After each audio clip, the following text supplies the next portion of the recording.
I'm very honored to give this award to a student who makes a big impact on our community every day at Caldera High School, and recently made an important difference for students and families throughout the district.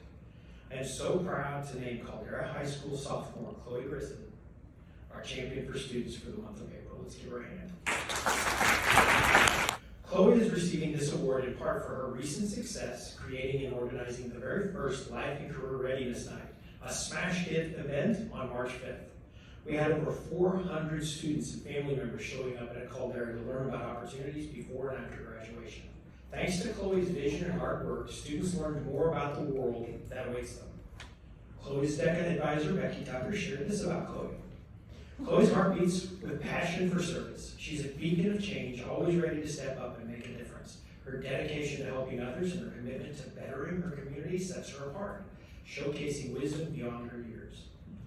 In recognition of your success with creating and organizing the district's first Life and Career Readiness Night at Caldera High School on March 5th, 2024, thanks to your vision and hard work, students and families learned more about the world that awaits them.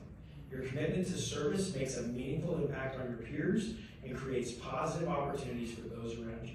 Benwood Pines Schools is proud to count you among our champion for students. Let's give her a huge round of applause.